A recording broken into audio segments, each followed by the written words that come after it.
guys, it's 21 Maxwell here, and welcome to the final day of Group A of Block A in the WWE World Grand Prix. We find out our first finalist going into day 19, and it is going to be down to Bray Wyatt and Roman Reigns.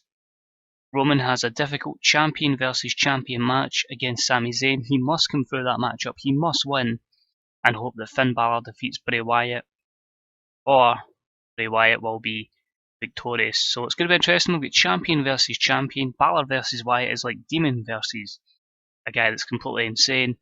And a couple other matches with the likes of CM Punk, Bobby Roode, Cesaro, Del Rio, and Miz Nakamura to fill out that block. Also, we've got a 4-on-4 matchup with some of the other competitors from Block B who will be wrestling on the Sunday show. And we've got AJ Lee versus Asuka, and an ECW championship match between Zack Sabre Jr. and Bo Dallas. So without further ado, we'll kick on and see who's going to be the first finalist in the WWE World Grand Prix. So we have 48,400 at the Metrodome, which is good, ideal. And we start off with the 4 men competing in the main event and co-main event. Sami Zayn, Roman Reigns, Finn Balor and Bray Wyatt. Trading words in a sports entertainment style angle. A-star 100, they're all over. As I say, it's going to lead to 2 hopeful blockbuster matches. Sami Zayn clearly enjoyed freedom going off script. Roman Reigns did a masterful job of improvising. Bray Wyatt improvised well as well. He's also getting a gimmick that's a little bit stale, but most importantly, the show got off to a strong start. The crowd got hotter. Reigns was fantastic. Bray was good, and it continues a storyline. So, great start, delighted with that. We start off with a disappointing match, although it said it was good. CM Punk defeats Bobby Roode in 15:43 with a Pepsi Plunge, a B-74 rating. Punk with 92, Bobby Roode with 66. Bobby Roode finishes the tournament on nil points, but a good 2 points for CM Punk. And in this one, morale, stamina, declining physical ability of Punk, and the lack of associated storyline is the reasoning for the grade. So a good win for Punk there, which would put him onto 8 points. Next up, we've got a promo between the It couple, Cesaro and Eva Marie. Eva Marie was very underwhelming, but an A90 grade can only boost her up as well as her and Cesaro. We'll just talk about how Cesaro's done in this championship, and of course All Red Everything uses it for a bit of spotlight for herself. Matchup. In a superb match, Cesaro defeated Alberto Del Rio in 12:36 with a neutralizer. This is a B79. Alberto Del Rio was injured, so obviously he was slowed down a bit by that. Showing true unprofessionalism, a clearly unhappy Alberto Del Rio completely phoned in his performance. It was clear to see that he wasn't trying. Now what's interesting about this is I tried to pull a rib on Del Rio to try and improve his morale, and it completely backfired, so I can see that. But great chemistry between them, it got the crowd hotter, and as poor as Del Rio's 68 performance was, Cesaro stood out with a 100 performance. He gave it his all, and he gets the 2 points. So I think Del Rio probably on his way out. True to real life at recording, probably has left by now. And both of them are heels, low morale, working injured, phoning it in, capped match length. You get the feeling this would be like a really good match, like an A+, but it is what it is. So Del Rio finishes on 2 points, Cesaro also on 8.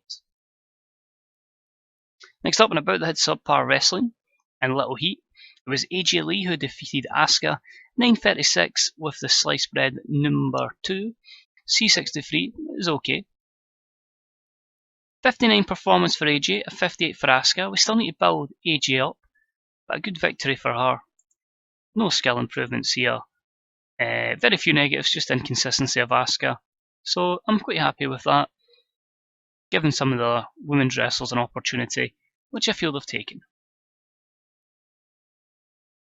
Next up, Bo Dallas comes to the ring and he challenges the ECW World Heavyweight Champion Zack Sabre Jr. to a match.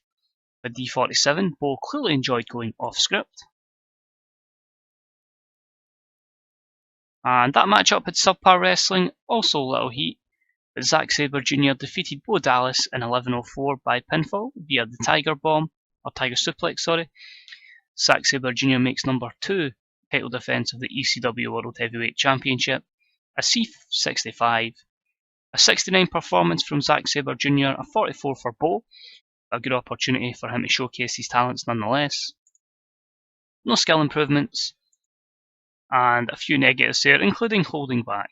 Never a fan of holding back, but unfortunately it happens on these kind of events. Next up, The Miz cuts a promo for his match with Shinsuke Nakamura. One of these worst promos actually at B78. Miz is usually high up in the 90s, probably because there's no real feud here. It's just a blocky match-up, and probably because it was capped as well. It was a short segment. I think he only got 3 minutes due to time constraints. Matchup, however, was okay, and in a sensational wrestling match that had great heat, Shinsuke Nakamura defeated The Miz in 17:33 by pinfall with the Kinshawa. I'm never going to be able to pronounce it right. Kinshawa? I don't know, I've watched Corey Graves call it so many times, and instantly after he said it, I've still forgot how it's pronounced. But B81 is good. Great chemistry between them makes me think we might see a feud, because 100 performance by The Miz and 95 by Nakamura. If you think of the things that could increase this matchup to get a better rating, a bit more time, a proper storyline behind it, then I feel like Miz and Nakamura could make something really good. A really good program, I think. Actually, I'd be quite interested to see that in real life as well, with Nakamura being strong style and The Miz apparently working soft, as Daniel Bryan said. But you can see here, short match length and a lack of associated storyline was probably the reasoning for the B81, but a good 2 points for Nakamura. Both men finish also on 8 points. So our 8-man tag was a superb match that saw the team of Big E, Dolph Ziggler, Randy Orton and Rusev defeat Apollo Crews, Dean Ambrose, Seth Rollins and Samoa Joe. In 22:08, when Dolph Ziggler defeated Samoa Joe by pinfall, illegally using the ropes for leverage. E plus 88, pretty respectable for the third last match. Randy Orton was off his game. You get a 76 performance from Samoa Joe, 95 from Seth Rollins, 96 from Dean Ambrose, 88 from Apollo Crews, 81 from Rusev, 94 for Randy Orton, 83 for Dolph Ziggler, who picks up a good win here. Hopefully that'll give him a little boost in momentum and overness. And a 91 for Big E. The Raw Survival storyline continues with this segment. A good win for the heels, mixing up between heels and babyfaces in these kind of matchups. Dean Ambrose improving performance skills. And a few negatives are always going to be inconsistencies, low morale, is you can't push everyone at the same time. Some people have to lose. Next up, Roman Reigns cuts a promo for his upcoming match. Obviously, he is facing Sami Zayn in champion versus champion. He has his promo against Bray Wyatt because obviously the other two competing to win this block. So A92, Roman improvised well, came across as a real star, everything he hasn't been doing on WWE television. So very happy with that. Hopefully the matchup does well. I feel it might suffer a little bit from a lack of storyline. Let's find out. Yep. So, in about that had sensational wrestling and fantastic heat. Roman Reigns does defeat Sami Zayn in 22:12 by pinfall. This was following a botched interference from Braun Strowman. So brother Braun, has inadvertently cost Bray Wyatt the championship at the moment. Reigns and Bray are tied. That's a B-75. The match suffered from a lack of psychology. It could have used someone to take control of the match. So that's one thing we need to work on, improving Roman and Sami's psychology. Roman win 99, Sami win 94 performance, so I'm assuming it was an absolutely shit hot match that just had no psychology to it. And of course no storyline to it either. So you take away the two of them, that's probably a really, really good matchup. You know, it's probably scoring maybe B+, maybe A, low A's, and then maybe the 90 grades there. So just unfortunate that the psychology issue was a big factor. So it's up to us to hope our main event does the business. So after the match, although the text says Braun Strowman's celebrating the victory, it's just that based on an angle here where Roman Reigns beats down Braun Strowman. You know, everything that face Roman would do, basically. Even though he's heel here, just beating him down, just saying, hey, you nearly cost me this matchup, you know, Superman punch. That wee random taunt he does in the corner, which is very strange, and then his spear. So just basically beats down Braun Strowman. You have to remember here, I've just got an A-star 100 grade with Braun Strowman in a segment. So Roman Reigns came across very well, and he waits for Bray Wyatt versus Finn Balor.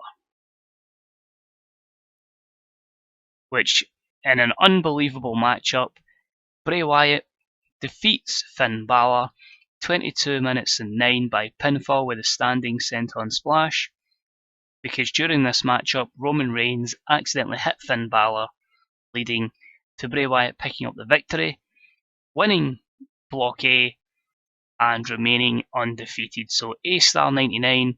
You're wondering what the storyline is. There is no storyline between Balor and Wyatt, but the Roman Reigns factor in the storyline gives it that. Finn with a 97, Bray with a 100 performance. The reason we won't have this penalised for stamina, hopefully, is I had it slow paced to build to a big finish. But delighted with that. No skill improvements. Slowly building the match well for both guys. Stamina wasn't an option, one either. That wasn't a negative. It was just Corey Graves' announced work. But fantastic for these two. A-star 99, I can't complain about that. That makes up for the lack of co-main event. Intend to show, it's a Bray Wyatt promo. He's got an A92, so not horrible, but I expect Bray to be getting these kind of numbers. Basically, Bray Wyatt's just saying, you know, I'm I'm unbeatable, I'm indestructible. I've just beat every man in this tournament. You know, I've got full maximum points, 9 victories out of 9. So whoever wins Block B, whether it be Seth Rollins, John Cena, Dean Ambrose, I don't care. No one's ever going to beat me again. So, good win for Bray Wyatt. He'll go into Sunday's final. Can confirm this final standings for this group would be Bray Wyatt on 18. Roman Reigns should have 16, I believe. Then it's Sami Zayn on 12. Finn Balor on 10. And then 8 points for The Miz, Nakamura, Punk, Cesaro. Alberto Del Rio has 2. And Bobby Roode lost every match and he has 0. So we've got a storyline to build there as well. So the description below will have the standings going into the match. Video 19, the finale of the Grand Prix, will have the tables, the final tables for both as we head into the big match up to decide it all. So overall,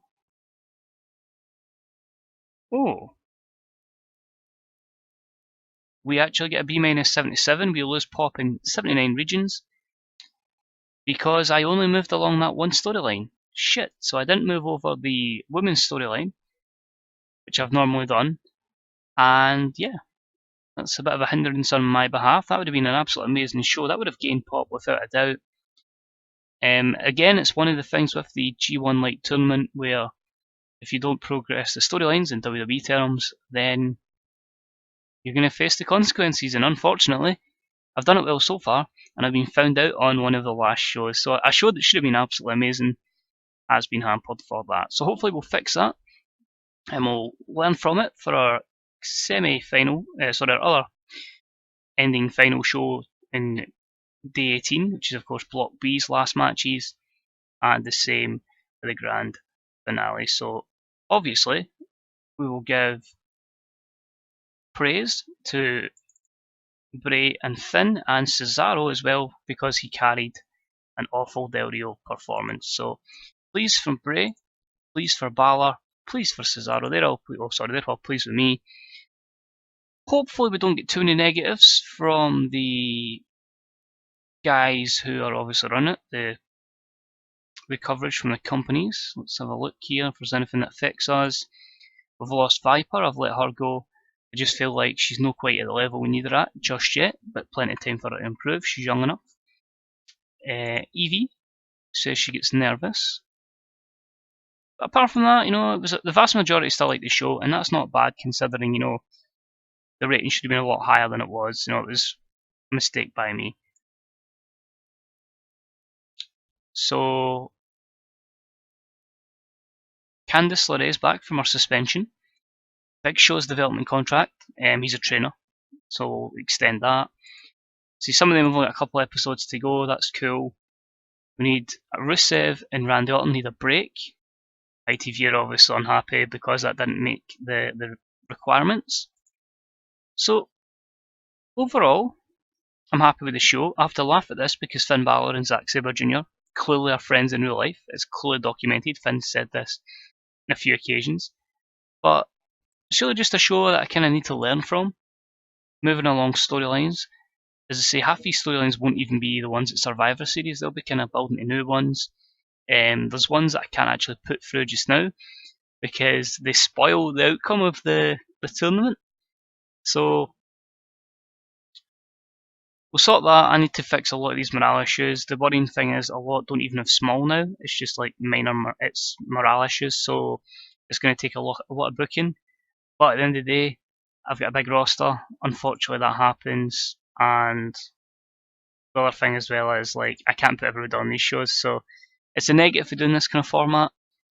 But as I say, with the brand pay-per-views, they should go over. Why is Kevin Owens unhappy?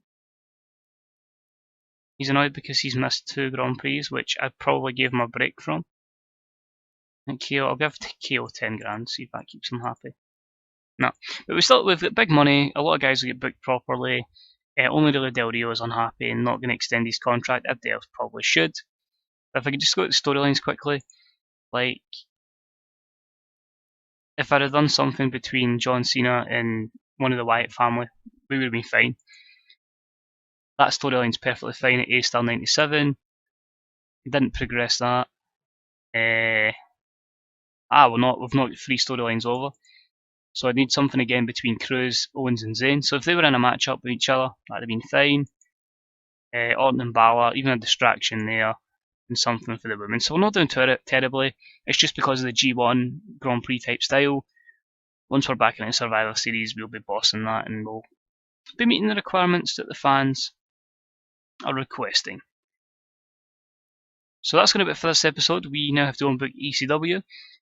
My next episode will be, of course, Block B's Big Decision Day. Who wins that to face Bray Wyatt? We have, of course, John Cena in action. He needs to win just to give himself a chance. And we have Dean Ambrose versus Seth Rollins, with the winner of that pretty much ensuring there'll be at least a tiebreak with Cena if he wins. If Cena doesn't win, then they will be the winner of Block B and will face Bray Wyatt next Wednesday, the grand final. So as always guys, thank you for watching. I'm going to try and sort my company, try and improve morale. And as any comments, any predictions, let me know what you're thinking guys, if you're enjoying this idea. If you think it's been a disaster, let me know and we'll definitely not look to bring it back. But I say as always guys, any likes, comments, subscriptions, always appreciated. As I say, it's even a question asking about TW, any technical things I'll try and solve. If not, we'll pass you on to people with better knowledge than me.